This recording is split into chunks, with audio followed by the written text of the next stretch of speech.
and welcome to the Blindfold Chess Podcast. This week, we are looking at the tumultuous and impressive life of the fourth world champion, Alexander Alekhine. The future Grandmaster was born into a wealthy Russian family in 1892. He was taught chess by his mother, his older brother, and older sister. His first known game was via a correspondence tournament when he was 10 years old. Back in the day, to play correspondence chess, you would mail letters back and forth to your opponents containing each other's moves. He played in his first over-the-board tournament in 1907. The following year, at the age of 15, he won the Moscow Spring Tournament. In 1909, he won the All-Russian Amateur Tournament that took place in St Petersburg, and by the age of 16, he was one of Russia's top players. Fast-forwarding half a decade, we hit a bit of a rollercoaster year for Alekhine. He won his first major Russian tournament, the All-Russian Masters Tournament, in a tie with Aaron Nimzovich. Later in the year, he played in the St Petersburg Tournament, finishing in third behind Capablanca, Lasker, and Tarrasch. But he was getting support by his peers as a contender for the World Championship title. In July of 1914, he was playing in the Mannheim Tournament in Germany when World War I broke out. He was winning the tournament as the tournament was halted, and he was given a prorated first-place prize of 1,100 marks, which is about $12,000 today.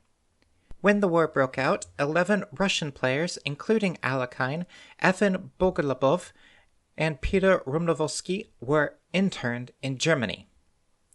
While he was stuck in Germany, he was beaten by soldiers. A friend gave Alekhine his pass to allow Alekhine to escape. Both Alekhine and his friend knew that if Alekhine was discovered, he would be shot at once. But he made it back to Russia without incident, for now. Over the next year, he played simultaneous games in order to raise money, and he won the Moscow Club Championship of 1915. In June of 1916, he finished his next difficult world event. He was charged with links to the White Movement Counterintelligence, a group in Russia that was aiming to remove the Bolsheviks from power. As a result, he was arrested and placed in the Odessa death cell by the Odessa secret police. The story goes, Alekhine was sentenced to death by firing squad by Leon Trotsky, the People's Commissioner for Military Affairs. After 4 days of being in a cell, Trotsky himself came in and played Alekhine in a game of chess. Alekhine defeated Trotsky over several games. Trotsky got up and left the room without saying anything, and the next day, Alekhine was released. The validity of this story is up to debate, but when this story was first published in 1937 in The Chess magazine, Alekhine did not refute the information. Once the conditions in Russia had stabilized, Alekhine went back to his winning ways by going undefeated in the Moscow Championship in 1920 with a perfect 11 out of 11 score, but he wasn't declared the official champion because he did not live in the city. Later in the year, in October, he won the All-Russian Chess Olympiad, which retroactively became the first USSR championship. In 1921, he was given permission to leave Russia with his second wife, and he never went back. From the time span of 1921 to 1927, he won or shared first place in 2/3 of the tournaments that he played in.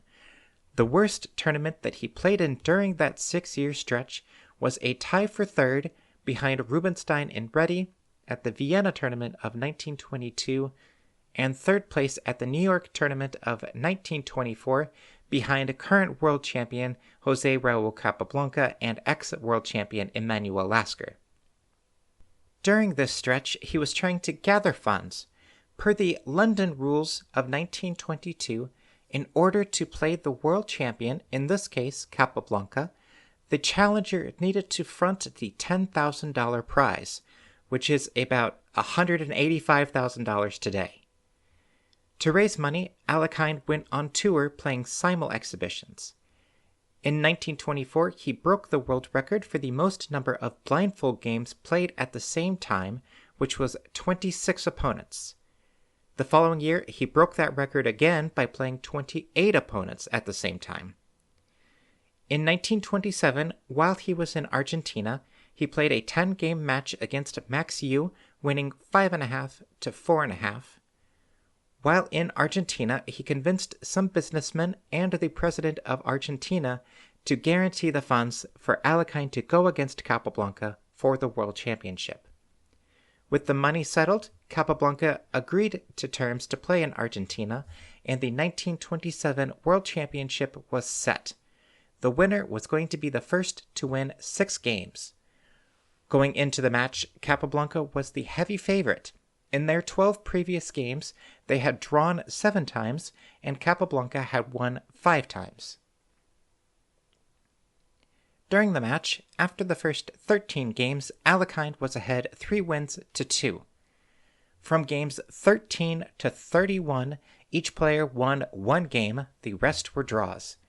Then Alekhine won game 32 and reached the 6-win mark by winning game 34, completing the longest World Championship match to date and becoming the official world champion. Immediately after the match, Alekhine announced that he was willing to give Capablanca a rematch so long as Capablanca abided by the same rules of raising $10,000 for a rematch, but Capablanca could not do that. The relationship between the two soured to the point where the two of them would not only not have a rematch, but they would also not play in tournaments together. Instead of a rematch, Alekhine was challenged by Efim Bogolubov in 1929 for the World Championship. The rules were changed slightly to be the first to win 6 games and to have more than 15 total points in order to claim the World Champion title. Alekhine easily retained the title with 11 wins over 25 games in order to reach the 15-point threshold.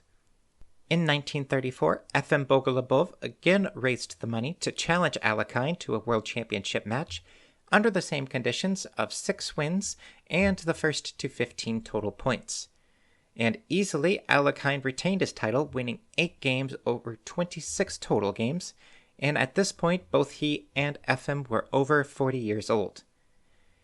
After his 3rd World Championship match, Alekhine went to Paris and spoke out against Bolshevism in the USSR to the point where the head of the Soviet Chess Federation published a memorandum saying that Alekhine was to be regarded as an enemy of the Soviets, and the Soviet Chess Federation broke all contact with him.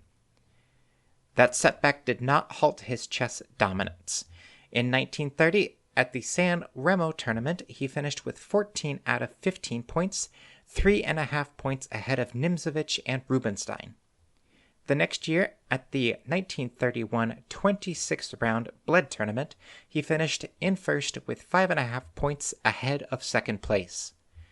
From 1930 to 1935, he played on the first board for France at 4 different chess Olympiads. In 1930, he won the Brilliancy Prize. 1931, he won the gold medal on board 1, where his only loss was to Hermanus Mattinson, which was his first chess loss at a serious event since becoming the world champion 8 years ago. 1933, he won the gold medal on board 1, and in 1935, he won the silver medal on board 1.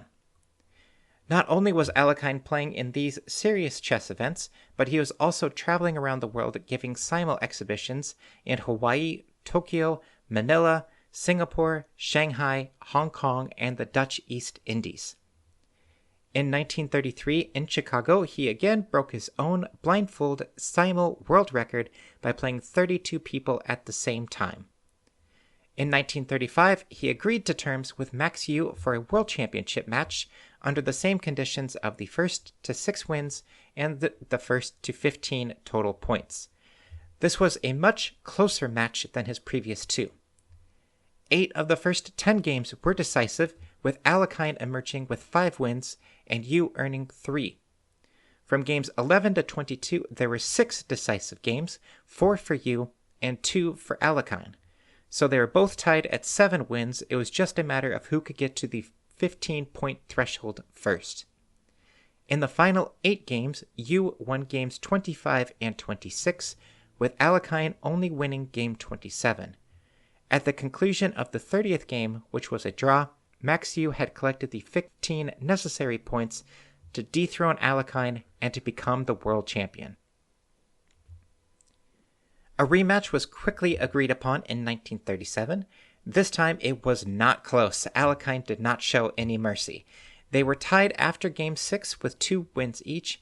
Then Alekhine won 8 of the next 18 games to Max's 2, finishing the match on Game 25 with a score of 10 wins to 4 and starting Alekhine's second reign as world champion.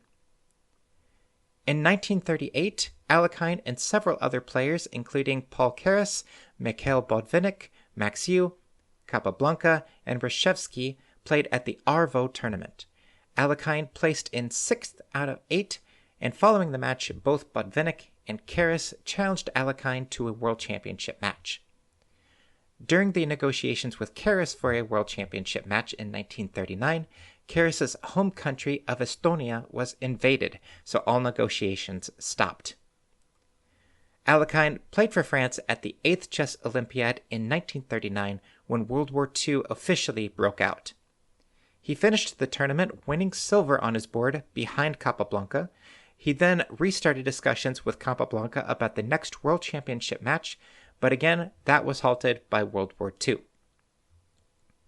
In January 1940, Alekhine enlisted in the French military as a sanitation officer. 5 months later, France fell to Germany. Alekhine tried to leave to either Cuba or the United States, but his requests were denied. Following the fall of France, there was a lot of speculation as to if Alekhine had written some anti-Semitic propaganda. He denied them, but later said that he had to write 2 articles for the Parsier Sonntag in order for the Germans to grant him an exit visa. He claimed the Germans rewrote the articles from his purely scientific point of view of chess to one of a racial point of view. Several believed that he only wrote those articles to cooperate with the Nazi occupation, and he did have to represent Germany in several tournaments during the war. From those actions, after the war, he was not invited to any chess events outside of the Iberian Peninsula due to his alleged Nazi affiliation. While planning for the next World Championship match against Botvinnik, Alekhine died of what people believe was either a heart attack or choking to death. Some believe it was from natural causes, others believe he was assassinated. Either way, thus ended the 17-year reign as world champion. He passed away atop the chess world. After his death in post-World War II, a 5-person tournament was held, with the winner, Mikhail Botvinnik, emerging as the new world champion. Alekhine's fingerprints are all over the game that we know today. He has many openings named after him, including the Alekhine Defense of e4 knight to f6, and you can find Alekhine Variations inside of the Budapest Gambit, the Vienna Game, the Ruy Lopez, the Winawer Variation, the Sicilian Dragon, the Queen's Gambit Accepted, the Slav, the Queen Pawn Opening, the Catalan, and the Dutch. He's composed several chess endgame studies. He's written over 20 chess books. He had a cat named Chess that he took with to tournaments. And although not officially given the Grandmaster title, since FIDE did not give those until 1950, he was given it unofficially from Tsar Nicholas II at the St Petersburg tournament of 1914. This week, we are traveling back to 1921, before he became world champion, to the Hague, Alexander Alekhine versus Max Euwe. Now, if we're ready, let's begin. 1. Pawn to d4. Pawn to d5.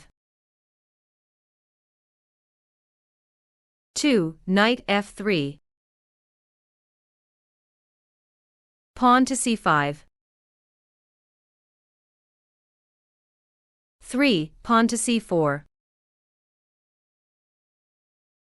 Pawn to e6. 4. Pawn to e3. Knight c6. 5. Knight c3. Knight f6. After 5 moves, we are completely symmetrical. 6. Pawn to a3. Bishop d6. 7. Pawn d captures c5.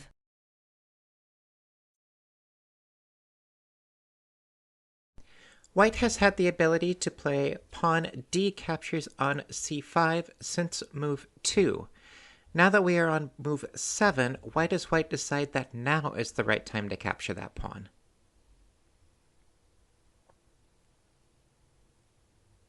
White, by waiting, was able to force black to waste a move. They had just played bishop f8 to d6, and now they have to play bishop d6 to c5 in order to recapture that pawn. Not only that, white is also going to be able to get some momentum by playing a move like pawn b2 to b4, followed up with bishop to b2, and then take control of the long dark square diagonal. Bishop captures c5. 8. Pawn to b4.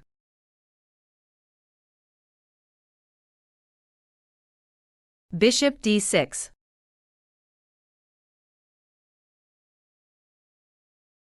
9. Bishop b2. Castle kingside.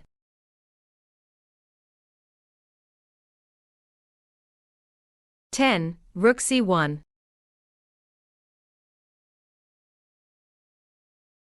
Queen e7.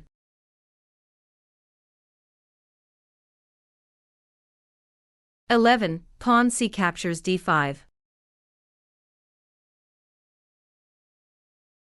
Pawn e captures d5.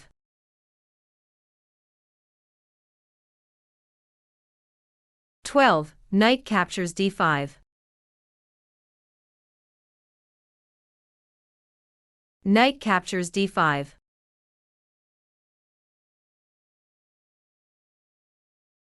13. Queen captures d5. Pawn to a5.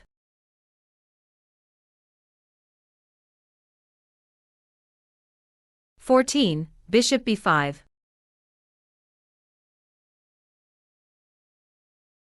Pawn a captures b4.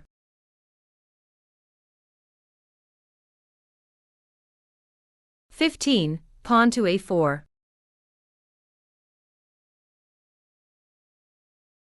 Rook d8.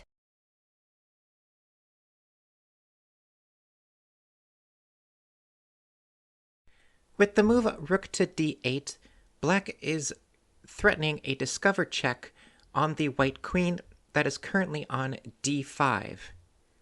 If you were in white's position, where would you move your queen? 16. Queen h5. Alekhine chose the move queen to h5, but he didn't really have a ton of options. The squares c5 and e5 are both covered by the dark squared bishop, f5 is covered by the light squared bishop, g5 is covered by the black queen that is on e7. If white were to retreat anywhere along the d file, he's not really getting out of the discover check. And then if he were to play a move like queen to c4 or queen to b3 or queen to a2, black can play bishop to e6 and gain momentum on the queen. So queen to h5 was almost by necessity. Pawn to g6.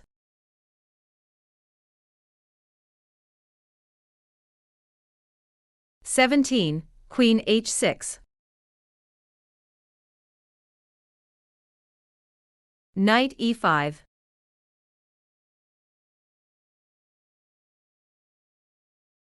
18. Knight g5.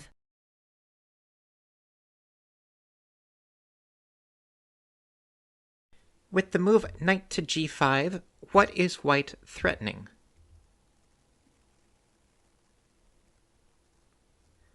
White is threatening queen captures h7 check. The only legal move for black would be king to f8, and then white would win with queen to h8 checkmate. So black needs to find a way to stop that. Pawn to f6.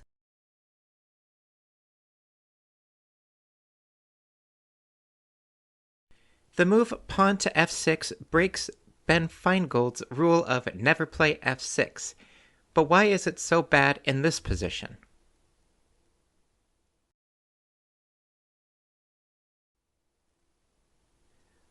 While it does cover the h7 square from the white queen, it opens up the light square diagonal of a2 to g8 that the black king is currently sitting on.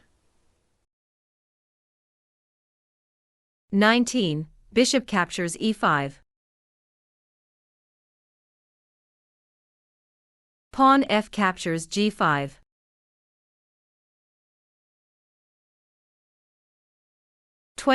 Bishop c4 check.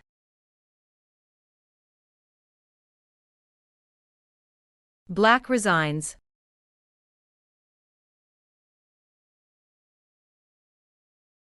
Why did black resign in this position?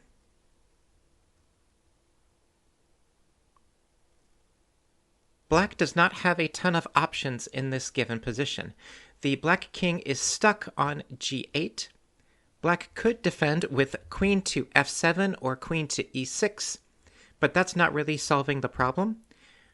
Black could play bishop to e6, but white would play bishop captures on e6 check. The only legal move would be queen captures e6, and then white would play queen to g7 checkmate. Being ensnared in World War I, World War II, the Russian Revolution, leaving your home country never to return, all while being on top of the chess world for 17 years, playing in 5 chess Olympiads, and breaking the simultaneous blindfold chess record 3 different times, Alexander Alekhine has earned his plaque in the Chess Hall of Fame. So that is all that we have for this week. Tune in next time, where we will continue to work on our blindfold skills and look at another game of the Masters.